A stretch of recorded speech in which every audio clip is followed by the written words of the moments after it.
I'm Steve Bujold. Happy Thanksgiving from Down Home Corner. It's time to update what's going on back home.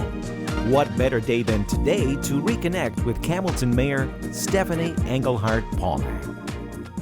Well, Mayor, thank you for joining us again on Down Home Corner. A lot's been happening since the last time we talked. It would have been, I think, sometime in June, perhaps? I'm just guessing out of the back of my mind. Yeah, towards the end of June, yeah. Yeah, so, and it's hard to stay on top of the whole story and updated for our listeners of what's going on in Campbellton because it changes almost hour to hour. So as we speak here now, it is Thanksgiving Day 2020, so happy Thanksgiving. Happy Thanksgiving to everyone from Campbellton. Looks a little different, of course, around Campbellton and around the world as well, of course. But what's it feel like in Campbellton today for Thanksgiving 2020? Well, like everyone knows, only the Irving is open, and it's we're all sitting on pins and needles waiting for results of more tests, and it's a different Thanksgiving. It's a smaller bubble, but grateful that we live in Campbellton, though. I wouldn't want to live in Toronto. I hear you. I know there were some definite advantages, during the pandemic for sure. Now, as we speak of the pandemic here, up until a couple of days ago, things were looking pretty good with the bubble. We had very few cases, and then all of a sudden we had a bit of an outbreak. A couple of schools have been affected as well. Do you want to kind of bring us up to speed on where we sit as of Thanksgiving Day? Well, there were 10 new cases yesterday, and it included a new school in Dalhousie, the elementary LER, Ellie Rainsborough School in Dalhousie. So now the Académie Notre-Dame, which is the elementary francophone in Dalhousie, and senior high in Campbellton so far have been affected. That we all have cases somewhere. What's the status right now with the bubble with Listegouche and the Pointe-à-la-Croix area? That was popped by the government a week Thursday. So they probably knew that these cases were coming down the hatch, and they closed the bubble They popped the bubble Thursday, probably the 1st. And then on the 8th was when they come down with changing us back to the orange level. Just to clarify, the decision of whether the bridge is open or closed is strictly in the hands of the Higgs government, correct? Yes, and the feds, because it's an interprovincial bridge, so it's Department of Public Works who do the work on it, so that's the feds, but it is Quebec and New Brunswick that decide what goes on with the bridge. Yes, it's not an intermunicipal bridge. I wish, and then we would have a say in it, but no say at all. But at least this time, the premier, I thanked him very much because I got a call before that we went to orange, and the week before when they were popping the bubble, the Minister of Health personally called me to tell me that they were popping the bubble that day. So at least I had a heads up, not that I had 6 days ahead. No, I found out that same day. But, you've got to... I've come a long way from not even getting a call during the pandemic in March, April. So I've made enough noise, I guess, and we deserve to be heard. And we may not have always been part of the province of New Brunswick in the South's eyes, but everyone has a connection to the north, so I don't believe that we shouldn't be just as important as the three communities in the south. So when they rolled us back to orange, they have an outbreak in Moncton going on in a special care home, so they've rolled Moncton back to orange as well. So at least we weren't stigmatized by being rolled back by ourselves. Well, that's a good point. And I do want to mention it's nice that there is communication now between the Higgs government and you, because I know there was a bit of a breakdown in communications, as you said. And it was. And I guess the reason I brought this up, and I'm trying to drive at to begin with, is that the decisions to open or close the bridge is not made by any municipal government. It's not made on the Campbellton side. It's not made on the Pointe-à-la-Croix side or the Listegouche side. No. Nobody in these municipalities or regions has any control over it. So when people start attacking each side, and I'm not talking about any particular side, I'm just talking about anger in general. When you start attacking somebody on either side and blaming them for it, it just makes it worse because they're not the cause of it in that sense. And I'm not trying to bail you out personally, but I'm just trying to say, look, if you're concerned or you're upset, then direct those concerns and upsets at the provincial government or the federal government, your representative or what have you, somebody connected to that. Absolutely. And the Premier's email is premier@gnb.ca. All right, say it again. Please. It's Premier, Premier,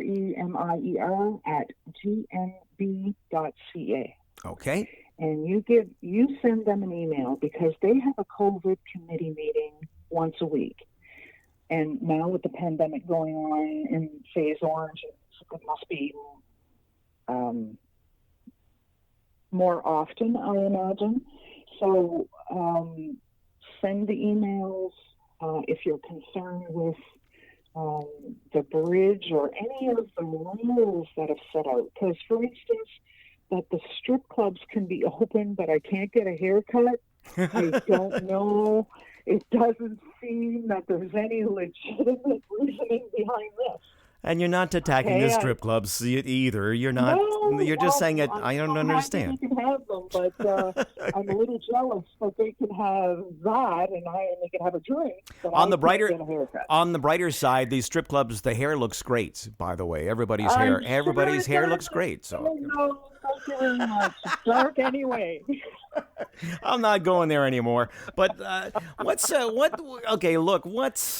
what would you like to say what would be your message to people in the region today? If someone's listening to the podcast today or this little interview, what would you say to people at home, back home? Look, it's Thanksgiving. I know you're frustrated. I know you want to go out and be with other families and stuff, but just remind everybody to be safe here. Absolutely.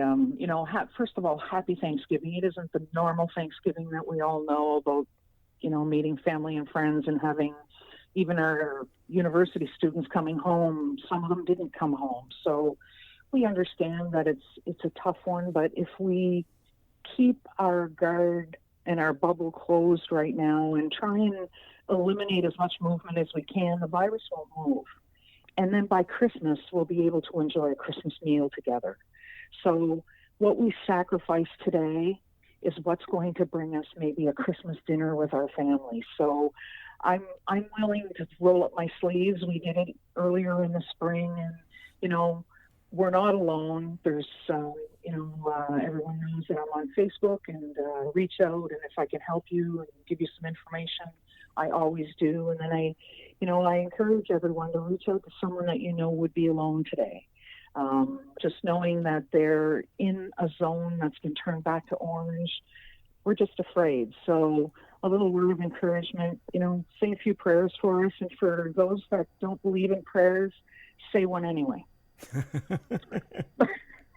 But it's nice. I mean, it's a positive message, and it's and it's hard. Look, it's hard everywhere, and everybody is feeling it. And it's easy to lose your composure at times and get angry and say things or do things you don't want to do. Do the best you can to check yourself, That's right. That's right. And we literally are all in this together. We all know that Ontario is in orange. We're not alone. Like my sister and I, we FaceTimed last night at the supper table, and they were at their supper table. So, she hasn't been able to make it home to see Mom. So it's difficult for everyone that's not been able to come to New Brunswick and come home. So for all of you guys away, we miss you, and we say we'll get through this together. There's a few positives in there that you can look at. I mean, being a smaller area compared to, say, like where I live, in the Ottawa-Gatineau region or Toronto, it's much, much more difficult when some kind of an outbreak takes place. It's tougher for them to trace it. There's a pretty good tracing system going on in New Brunswick that a lot of people aren't aware of. I mean, really, they've narrowed down a lot of the cases, and they've made it. I mean, I know it's a smaller region; it's easier to maintain than a major city, of course. But still, I think people in more rural areas are more apt to get behind the cause, and in the cities, it's a little, look, I sometimes there's this, the major cities, there's less compassion. And I think I think that's a good positive. So the tracing has been good in New Brunswick, so that's a positive. And and look, we've done well with the bubble so far, and maybe we'll be able to contain this and then get back to normal quicker than the rest of the country, as we've been doing. Oh, yes. Like for us to flatten the curve, it's going to take us a couple of weeks to stomp out this outbreak. And then once this outbreak is under control, well, then we're back to where we were, keeping our self-distancing and washing our Purell every time you go into a store. And, so it's everyone's wearing a mask. There are still some that don't. But now it's mandatory in New Brunswick. So there's, we even have some places that have hired security at the door to make sure that you have your mask on. So we're kind of like the big city. We have a man at the door, but we still aren't. We're everyday people, and we forget when we see somebody at the grocery store or walking across the line, or But it's still Campbellton, so everybody's still talking to everyone. But we do miss our friends from across that, and my mother misses going to Provigo. So it's both ways. We miss each other, and I just hope that this outbreak is really quick and we can get back to being who we were before. Yeah, because as you said, and as I've always felt, it's one big community. That's right. They don't run on New Brunswick. That's what I made Fredericton understand. I said they don't run on New Brunswick time, they weren't part of us. So I said, we've got people from Westinghouse on the board of the library, the airport. We've got people from Pointe-à-la-Croix on our boards, and they can't even come over to a meeting. So that's things that we had to make them understand our dynamic, like right at the beginning of the pandemic when they decided to close the borders, they kept Matapedia open. So give your head a shake. Everybody knew Matapedia was still open, so everybody was going around. So, it wasn't rocket science, but they didn't understand and didn't have any concept of our reality here. So it's taken us 6 months to make them get it. And then finally, August 1st was our day to make them understand we needed a mini bubble. And it really hurt because it'd be like Campbellton saying to Dalhousie and Alphaville, you can't come, just like Pointe-à-la-Croix and Mercier did. Yeah. Skiminac couldn't come, and the plateaus, Saint-François-d'Assise, and those places couldn't come. So they felt that the two communities cut them off, but really it's those two communities that flow in and out of our place so often, like right to Pointe-de-la-Garde, like otherwise they go to Carleton. So, there's a lot of stuff that's been going on and bad feelings of, I can't get over there and I want to go see my whoever, and daughters that want to see their parents and grandparents that want to see their grandchildren. And, it's been rough. And that's what's been roughest on us, is because we live as one community and we were completely cut off. So it feels like that right now because the streets are not as busy because we've cut off 7,000 people on the other side that usually come to our community. So there's only us here right now. So the streets are quiet. It's kind of weird, really. Yeah, and the romantic in me thinks, geez, there's a lot of relationships going on too. And these people are separated too. So there's almost everybody has it at some level that you're having to deal with it. So the best we say is hang in there. But there is one bright spot in there today, being Thanksgiving. You know what that means? It means everybody can turn the heat on in their house if they choose to. Too late. I already turned mine on. Yeah, Stephanie, it is the craziest.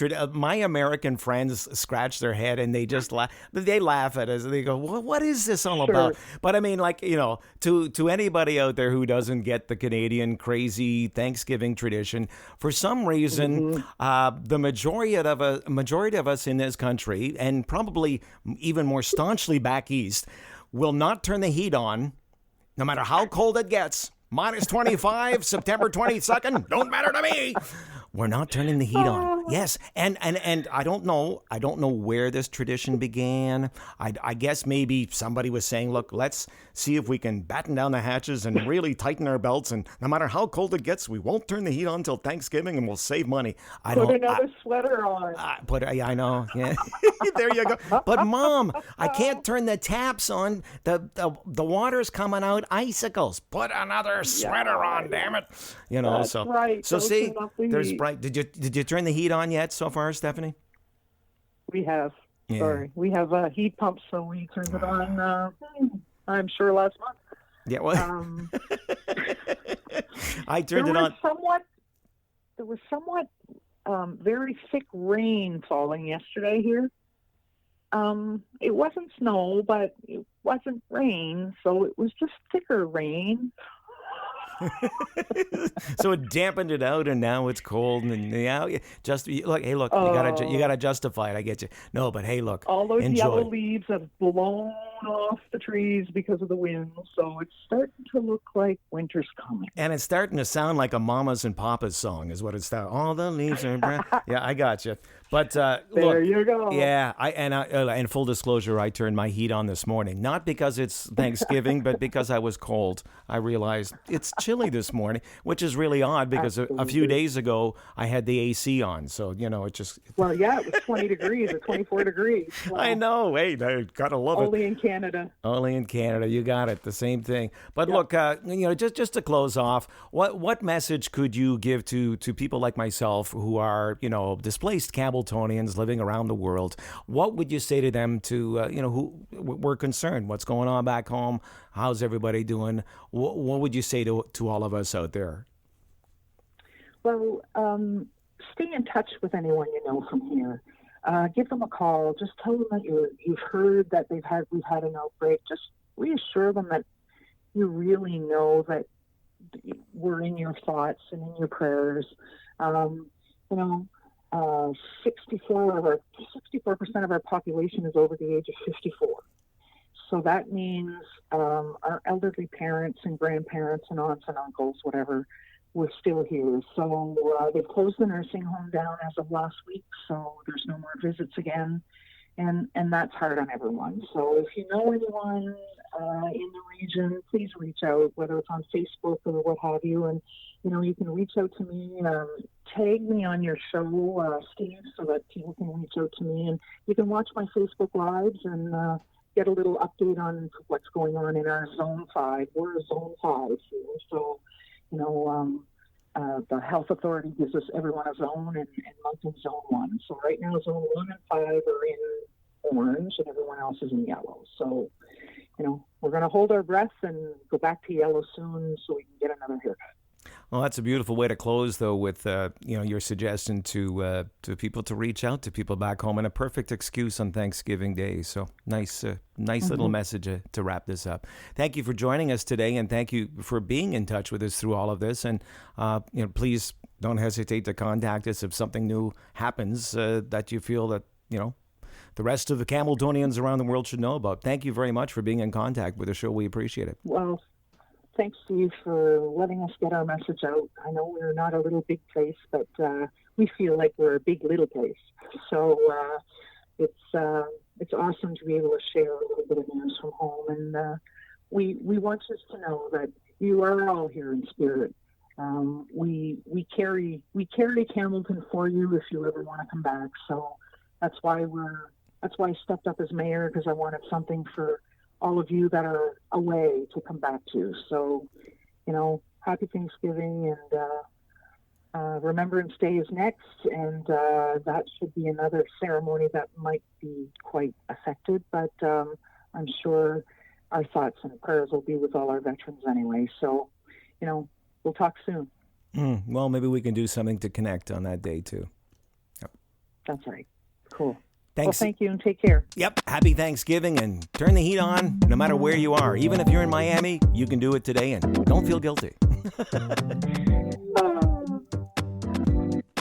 My thanks to Campbellton Mayor Stephanie Anglehart-Paulin for joining us. Remember, all episodes of Down Home Corner available anytime at downhomecorner.com. To contact me or the show, drop me a line anytime, steve@downhomecorner.com. That's steve@downhomecorner.com. Till next time, I'm Steve Bujold saying, everybody has a story, and we are all connected.